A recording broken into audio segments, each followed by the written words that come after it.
Hello, everyone. Thank you for coming. We're at the AAU alumni panel. So on this panel, we're going to talk to graduates of the Academy, some of which we've talked to briefly already today, and talk to them about their journey from art school into the real world, when they found out what they really wanted to be when they grew up. So my name is Jeremy Saliba. I'll be moderating the panel today. I'm also a graduate from a long time ago. 2003 was when I graduated, and I've been working in comics kind of ever since. Again, a whole panel here of people. The first one I'll introduce everybody first, and then we'll get into the nitty-gritty. Justin Greenwood, a famed artist of comic books like The Fuse and Stumptown, working with various writers and for various publishers with awesome results. AJ Gregory, right here, a graduate, a little bit more recent of a graduate, right? Spirals in Time, recently released, right? As well as your Cotton Crustacean line, which is going strong. Not to mention various appearances in various guises here and there. Very good. Right. Matt Harding, another relatively recent alumni who's also making a splash in comics. His own book, Pop Apocalypse, as well as some upcoming projects, which will be touted from the rooftops within a couple of months, right? Anyone who follows him on social media, get ready. Greg Hinkle, another Academy alumni from a little bit further back, 2010. Such books as Black Cloud, The Rattler, and Airboy. With Image Comics, again with a couple different writers and a couple different publishers. Here we have, and some more. This is my favorite page right here, maybe, because it features the nudity, but there's something happening with it. It's not just the nudity. I think this is where you really put it to use on that book. After the fact, right? Excellent. Well, we'll have to hear about that. Nice.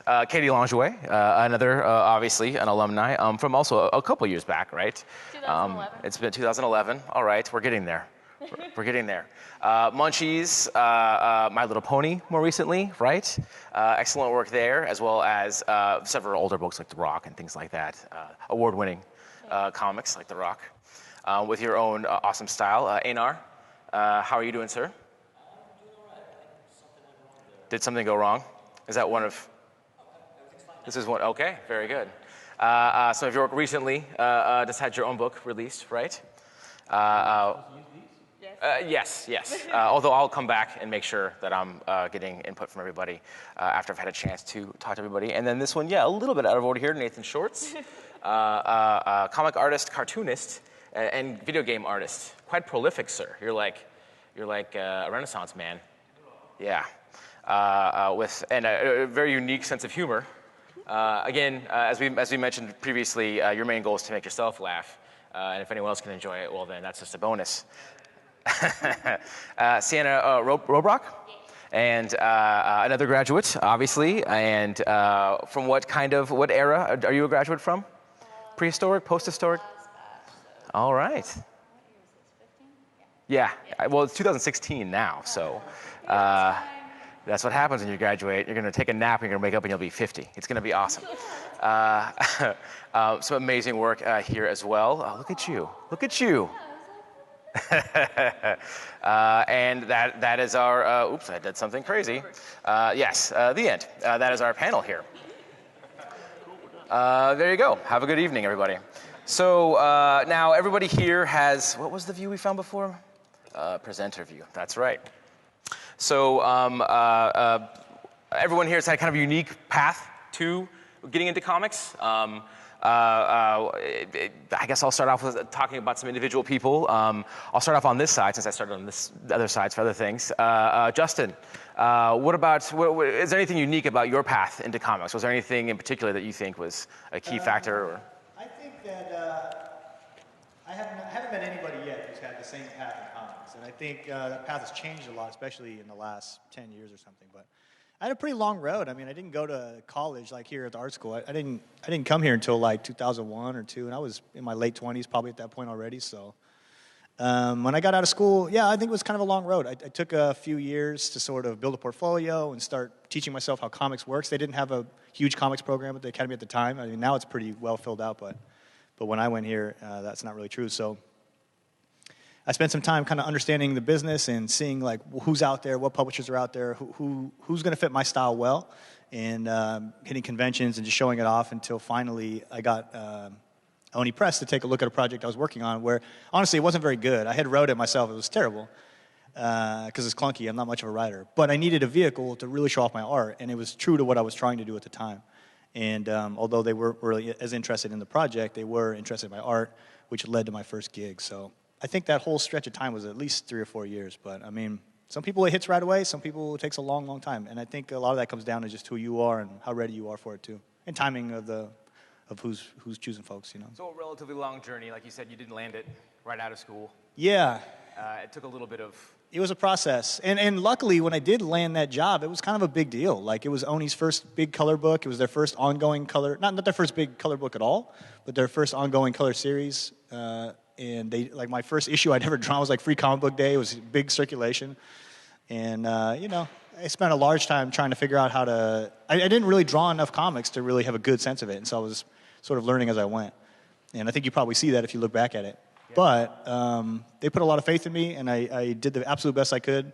And I hit my deadlines. I had a regular full-time job. I was working in the morning, so I would work a produce job from like 4 in the morning to maybe 1 p.m., come home, eat some lunch, and then draw until like 10 or 11 every night because I needed to keep that schedule. But I had to make a living, too. I mean, the book wasn't super profitable. Right. And I did that for a while. I mean, that same pace for a long time until I had kids, and I went full-time freelance maybe a few years back. Very cool. And continuing down the line, Greg, tell us a little bit about your journey and how it came to be for you. Oh, good grief. I think I graduated 2010, and my wife and I couldn't afford to live here anymore without the student loan money. So we moved in down Southern California. You know, I had no connections down there. I'd been here for 6 years. I had connections. I knew people from the comic shop and had self-published some comics myself and had made friends that way. But we moved out of the area, and it was back to a full-time, regular day job for me, driving a bus at LAX. And it was the same kind of thing where I'd go to my full-time job, I'd put in a day's work, and then I'd come home and I'd have to work as many hours as I could stand on comic stuff so that I could hopefully not drive that bus for another year. Right. Ended up finding a job at a video game company as a concept artist, which also was bizarre because I don't play video games. I'd never done concept work, but it was an art job. It was something that wasn't driving that bus. And it afforded me more time to work on my own stuff. I could put in my full-time job, full-time, you know, day of work, and then I could just stick around in the office at the drawing desk and do another 8 hours without having to come home and shift modes. I was already in the mode. I was already warmed up, and was able to finish the Rattler for Jason, which we kickstarted, which led to Airboy, which has led to Black Cloud. So, yeah, it's been a long stretch of time. A lot of self-published stuff. A lot of going to every convention I could manage to just to hand out my crappy self-published stuff. Just get the name out there, make more connections. Like art school was it, and you were a fully formed comic artist, so still a little bit more to do. I thought I was going to be an illustrator when I finished. I didn't think I was going to do comics. I was like, there's no way I can make a living doing that. Mm-hmm. I got to do real freelance stuff and do book covers and marketing stuff, and it was just so much harder than doing comics for me. I enjoyed comics, and I knew how they worked. And I knew what publishers wanted, what kind of stuff, or I thought I did anyway. It just felt like I already had an in. Yeah. At least mentally, I felt like I was there, whereas illustration, it's a lot of calling art directors and editors and people that I didn't know, cold calling them. Yeah. I'm sure I can do that thing that you need. I don't have any examples of it, but I'm sure I could do it. Yeah. Whereas comics, I've already got a bunch of self-published stuff I could show off. So it was really with Jason on the Rattler then. That was, and how did you know him from living here? Yeah, I knew him from living here and buying comics at the same shop for years, and we were part of a little writers or creators collective thing for a little while where I met some people and really started to feel like, yeah, I can actually do comics. I don't need I don't need anything. I can just do it myself. Everything I need is already there. So. Very cool. And Sienna, let's talk a little about you and how it went for you. You graduated, and then the last year. So I've been, let's see, since 2012, I've actually been going to conventions with like my own like little Xerox self-published stuff, buttons, everything.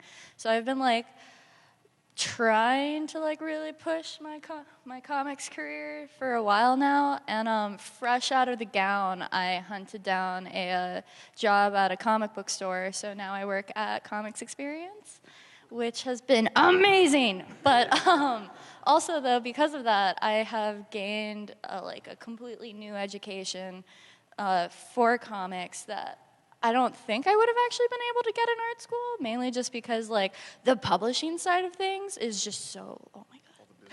Yeah, there is a lot.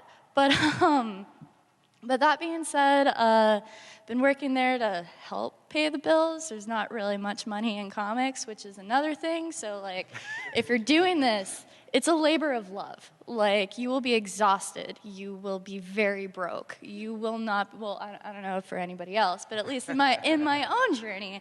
But I do it because I fucking love it. And You have to. You have to do it. And it's like, and I want to just keep making comics. And like, I'm a depressed person, so I like to draw things that make me laugh. And I hope, too, that sometimes like, oh, I hope that made you smile and made your day feel a little bit better. But yeah, and then I guess with my journey thus far and where I plan on going, yeah, because I've gotten just such a big insight of how the comic industry works. Probably gonna keep on that like self-published route for a while. Gonna keep going to all the conventions. Meeting people is key. Like, go to Sketch Tuesdays at 111 Minna, because I've gotten to meet like Ron Turner, who runs Last Gasp, and just all kinds of amazing artists, which sometimes that just like seeing a community, and if you're struggling, it like gives you hope. I mean, just like hearing people talk about what they're doing or like how they have gotten to where they are, I'm like, oh, cool. There is hope, and I can do this too, and so can you. And yeah, Awesome. just hard work. Thanks. Aaron, also known as AJ. Yes. And you, sir. Now, you are also a relatively recent graduate as well, right? Right. December 2014, I was the valedictorian. That's right. That's right. I got to hear your speech. Got to say that. Yeah, I went back to art school a little late in life. It was about 30 when I started. I had a lot of things happen in life. My band was doing really good, but it wasn't paying the bills. I still scrub fish tanks for a living, 2 or 3 days a week, but I've been doing that all my life. It's biologist work that pays really well and enables me to be an artist on the side. But I started at the Kubert School in New Jersey, which some of you might be familiar with. Kicked a lot of butt there for about a year, and then decided I wanted a degree in addition to learning how to make art, not just learn how to make art, which is kind of what the Kubert School is, basically. So I came here and went full-time, 4.5 years, had my first daughter in the first year, started my t-shirt company in the second year called Cotton Crustacean, which you've got a picture of. That's actually us at WonderCon this year.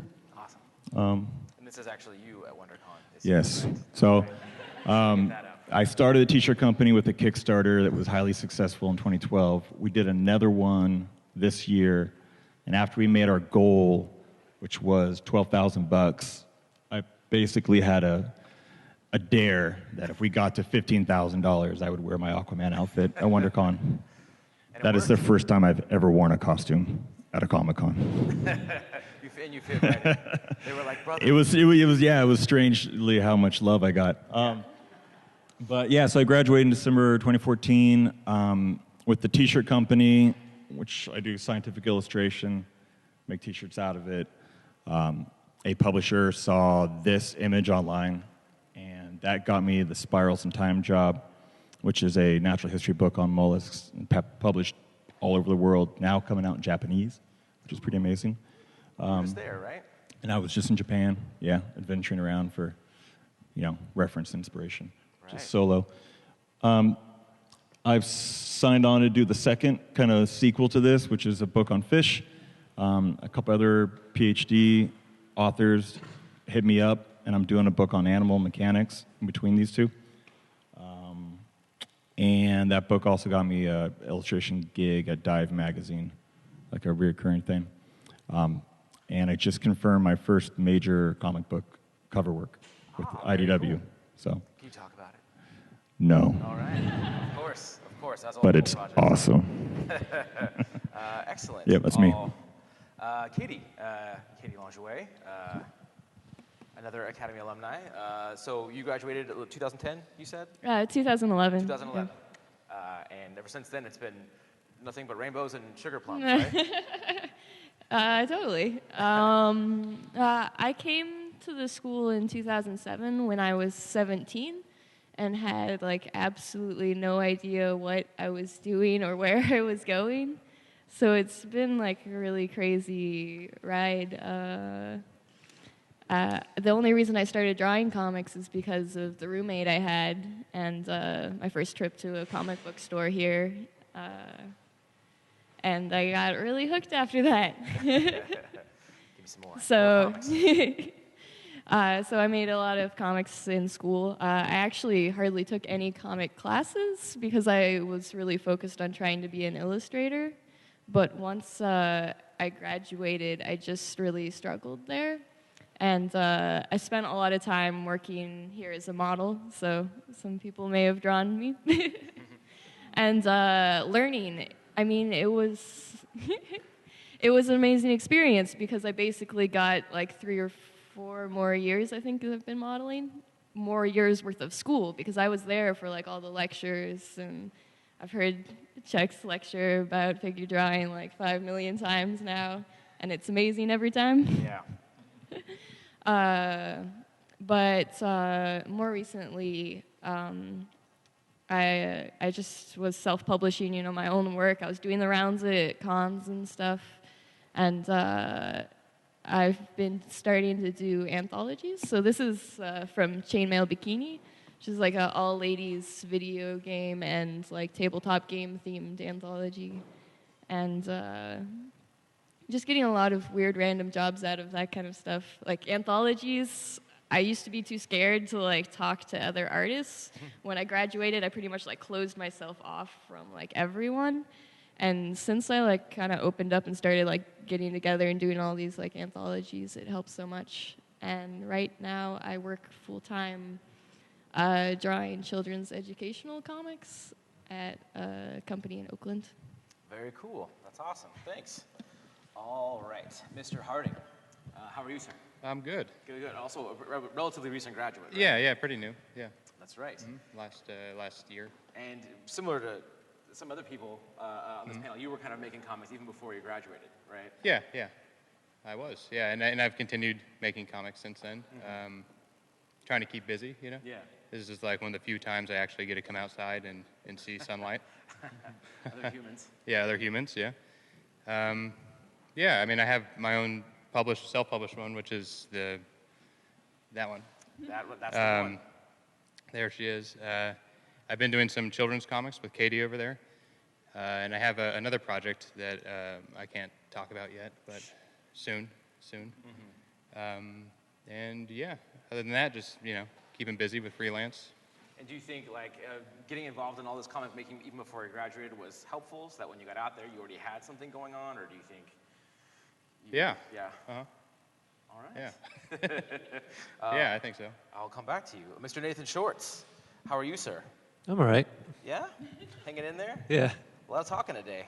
Yeah. Well, not for me, but And you graduated a couple years ago yes. and fell right into work right away. Well, not really. Greg's story actually rung a lot of chords with me because I was scooping ice cream right out of college, yeah, I came here originally as I wanted to do traditional illustration, and I ended up studying comics later on into my studies.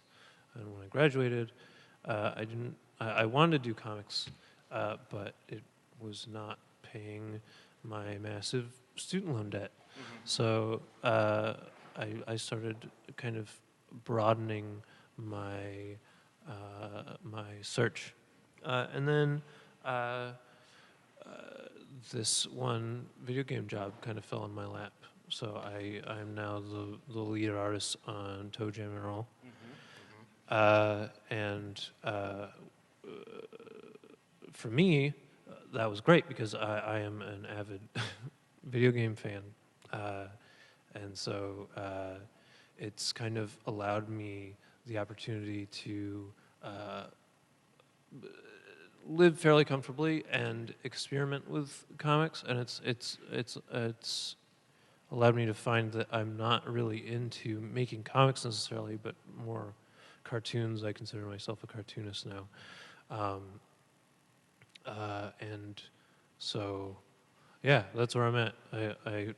I make video games during the day, and I make cartoons at night. So Nice. yeah, Not a bad way to go about it. yeah. And Einar, how are you, sir?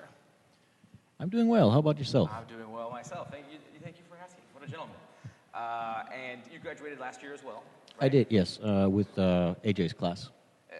with him. You got to watch him give his valedictorian speech. I did not, no. Oh, you didn't go. Well, there you go. It's a vendetta. It's happening. Here it starts. And He knows why. and since then, you've been keeping busy. I have, yes. I've been, 2015 was kind of a rough year, but things are looking better now.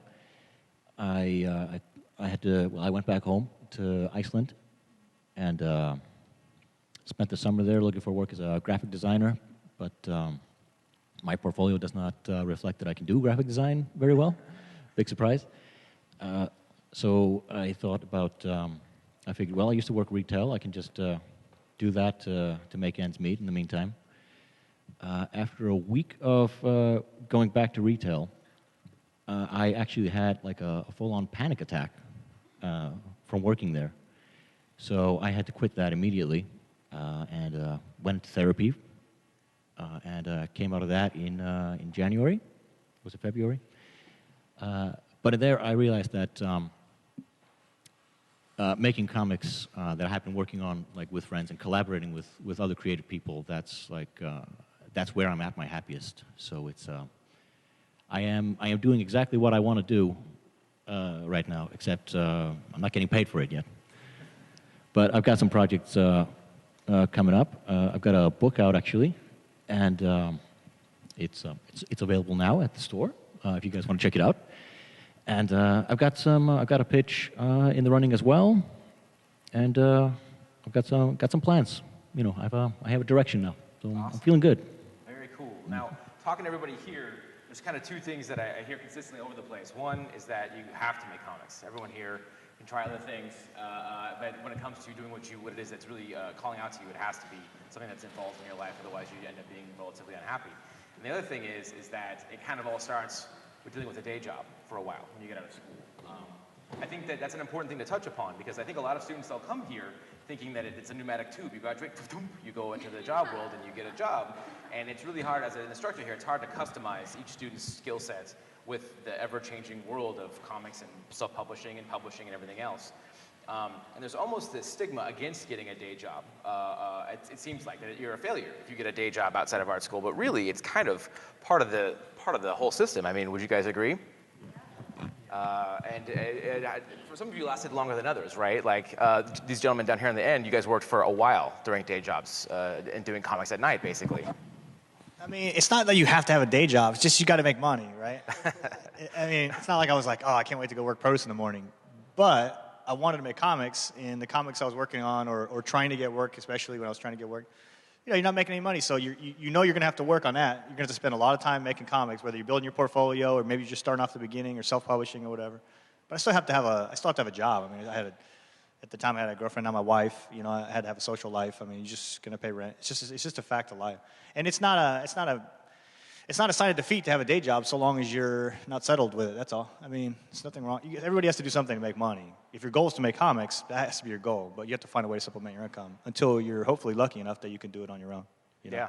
Unfortunately, I think that's something that comes with academics is once you exit the school, that it's assumed that you're getting a job. Whereas if you didn't go to school and you're just hustling the art side of it, you're already in a job, and that is your passion. But as soon as school gets involved, there's some sort of stigma against not doing what you studied for, and I think that's unfortunate because everybody has their own path, and it kind of makes the people that exit school feel like failures, even though they are actually more in line with the real world than they're led to believe. So I had to deal for several years. Am I interrupting somebody? How dare you? Go ahead. No, I dealt with that for several years, feeling like I was a failure, dealing with guilt and anxiety because, what did I go to school for? Why did I spend all this money to go to this school if I'm going to drive a bus? Why didn't I just go drive a bus? And just being able to wrap your head around, well, this isn't it. You can change this. You don't have to do this forever. You just have to do this long enough to get to do that other thing. Right. And it took me a long time and caused a lot of gray hair. And yeah, just to be able to deal with, oh my God, I've got so much debt. Oh my God, what am I doing? Why am I doing this? Those day-to-day kind of moments, they feel like that's it. That's going to be that way forever. All encompassing. Yeah. Even I sat on an alumni panel probably 6 or 7 years ago when I was just had my first comic book job, and I was still working in the mornings and making comics, and I remember sitting on that panel and just feeling like, that's a little, I'm not exactly making my whole living doing this, maybe I don't belong up here. And the truth is, it doesn't matter, and I think you can talk yourself into, lots of reasons why you're not. In fact, you probably spend your whole life doing it. If you do it now, you probably always have that little voice in the back of your head like, oh, are you sure you're doing enough? Are you doing a good enough job? If you're making comics and you want to make comics, you're doing it. It's just a matter, that's it. That's the whole thing. And then if you're lucky enough to get paid, a lot of money or even just a little, it doesn't make a difference, It's just about, in your heart you have to do it, and you're just going to do it. And then if you do it enough, you're going to get better, and you will get paid. So it's just, for a lot of folks, just a matter of time. Yeah. And it's all pretty subjective. Breaking in is all about how you're viewing it, and if success means making money doing comics, then that's success to you. But success can also just mean that you're making them. Make something that you like. Right. It's all relative.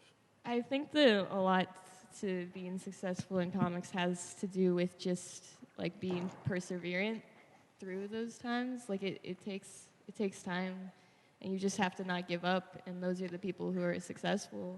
And you can have side jobs that are beneficial to what you do. Modeling helped me so much, and working at a comic store, that's completely useful information to have. Incredibly, right? Getting involved in comics now myself, or as I have been, I'm only now starting to really take a look at the retail side of things and realizing how critical that is now, and how underrepresented that is in terms of designing a career for comics. Yeah, and it's actually kind of surprising too. Now that I've been working in really in that industry and on the publishing side of things, I kind of realize how I wish this would have been brought up a little bit more in class, because I got lucky. I have access to this information, but a lot of you guys don't, and there was just so many things that I didn't even realize when making comics that I even had to consider, because I was pretty much just making them for myself, and because I love doing it. Or sometimes you make it for other people in hopes that. Anyways, though, but oh my God, wow, my brain just died on that. But yeah, no, never feel bad about having a side job, because also I don't know about you guys, but I worked my way through school, the entire time. Sometimes even having 3 jobs and then taking 5 classes. And you thought that you were going to die. But, hey, I'm still here, and you guys are all here, and... I would add to that, definitely never, ever be ashamed of your day job, no matter what it is. If you're making burritos at Chipotle, it doesn't matter, because you're drawing comics at night. That's all that matters. And if you're getting the work done, and you're actually finishing the work, posting it somewhere, printing it out, getting it published, if you're going to the comic conventions, you've got a table at Artist Alley, it doesn't matter how you pay your rent, you're there. reality check is it's not 1975. Like, you're going to have a real hard time making comic book pages for a living. And even back then, those guys were knocking out 2 or 3 pages a day, you know, and those days are done. With all my connections in the comic book industry, I know guys that can draw circles around me, and they'll get in like a Marvel gig and 2 issues, gone. And, you know, they're significantly better than I'll ever be, and that's because there's so many people competing for it. So those guys have day jobs, you know. They either teach or they roll burritos. But to go kind of off what she says, always try to make your day job somewhat related, because you never know what kind of networking and connections you get from it. So working at a comic book shop is great. Working at the school, working at the art supply store. The big comic conventions come through, see if they need volunteers or actually paid work. Even if it's union stuff, get in some union stuff so you can go to these kind of shows and help set up and meet some of the people. All comic book companies need people, whether it's to run their shipping department. Some of my dear friends started as like manager of shipping at IDW, and now he's an editor, and now he's, you know, starting to write stories. Even just being a production artist, like, okay, you don't want to be a graphic designer, you get a graphic design job at IDW, well, you're going to be in the perfect place to start maybe writing comics or pitching your stuff. You got to do whatever you can to make it as easy as possible to tap in to the industry. So, Even aside from the networking, if I could jump in, yeah, having a day job also will inform your comics. It'll inform all of your art and your art decisions, the way that you observe people, the way that you observe your surroundings. I mean, I worked at an airport, and then I got to draw Airboy. And I was ready. The video game job that I jumped from the airport job into was a game about airports. So I think that's what nailed the job for me. Is I work at an airport right now. I already got the experience. It's not a day job, it's research. Yeah, I mean, everything is research. They're suckers. They're paying you to research. Yeah. Right? I'm a blue-collar biologist, and I work with fish all day. Guess what? I make a living drawing on the side. Fish. Yeah. So, you know. As somebody who's in the very fortunate position of not having to work for a living just yet, because I come from a socialist nightmare hellscape up in the frozen north. Yeah, I have free time to work on my portfolio and to hone my craft and to go out and meet people and collaborate. And I found that something that really helped me with my motivation was just finding like-minded people in my community. Because living in San Francisco, I had to go back to Reykjavik, and there is a very small comic book culture out there. But once I found it, I found that sort of the spark and the motivation to keep going again. And I think that's very important as well, finding like-minded people who share your drive and your passion. Yeah. I think it's, I used to work in a liquor store for a long while. And it's really important to when you're making comics, to bring in the idea that you still are a comic book maker. Even if you're working in a liquor store, that doesn't make you a liquor store employee as a trade. You're still a comic book maker who is doing that to just supplement your income. And also, I think a really good point is when is bringing what you learn in whatever job you're in kind of to your comics. You know, like for instance, you know, working at a liquor store, I got to meet a lot of really, really interesting people that have made their way into it. So there's a lot of drunk people in my comics. But it's just to always keep the idea that, you know, what you are is you're an artist, you're a creator, and everything else is just helping you along the way. You should also keep in mind that industries always have spillover. So if you want to get into comics, there's no harm in pursuing a career in another industry, because chances are there will be people that you're going to meet that will get you into the industry you want. Everybody's got influence, especially in anything entertainment. Art entertainment. It's all under the same umbrella. So the people at the top are going to know other people at the top, and it all works to your advantage. So just doing art anywhere is going to help you. The other unifying element between everybody up here is that you all made comics. That's what you were doing. You were making comics, and that's the thing that it takes to make comics is making comics. And at first, you're not going to get paid to make those comics, most likely, in certain scenarios. But that's your entry. That is your entry, right, in the comics field. Is look, I made a comic, and you just got to make them. Whether you're starting in school, like some people did, or whether you're starting after you've graduated school, that's where it begins. Really, is when you start actually making them. I know we're getting a little bit close to the end of time here. So does anyone have any questions for anyone on the panel here? Yes.